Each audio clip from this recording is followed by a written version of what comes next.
Frequently asked question regarding Piso Wi-Fi. Anong access point ang marerecommend nyo? So sa mga available na access point po namin, ang pinakamalakas ngayon ay yung Compass EW81.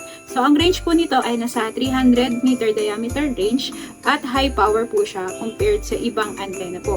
So kung high power po siya, it means po na slightly penetrating po yung kanyang signal. Pero not totally pass through po sa mga obstructions, pero mas kaya niyang makapenetrate compared po sa ibang access point. Question 2. Pwede po ba sa mahina ang signal? So, yung Piso Wi-Fi po natin ay nakadepende po siya sa bilis ng inyong internet connection. So, kung mahina po yung signal sa inyo, is ganun din po yung magiging performance po ng Piso Wi-Fi nyo. Kaya, mas recommended kung magpapakabit kayo ng internet ay yung malakas po sa area nyo. Kung wala talagang signal is meron na po tayong Starlink ngayon.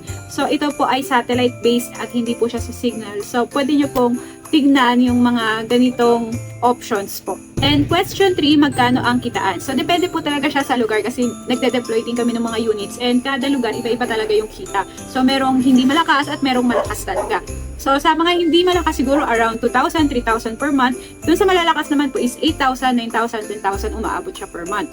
Pero, yung mga customer ko po na nasa remote areas talaga, na solo lang nila yung Piso Wi-Fi, mas malaki po yung kinikita nila, parang 15,000 per quincenas or per month, nag-harvest po sila. So, iba talaga. So, iba yung pwede mong kitain kapag nasa city ka and kapag nasa province ka. Pero, ang sigurado is, kahit saan ka nakatira, is possible kumita ka using Piso Wi-Fi, pwede kang kumita ng passive income. Kung may iba pa po kayong katanungan, ay i-comment nyo lang po sa video na to at susubukan po natin yan sagutin sa ating next video. Maraming salamat mga kanegosyo!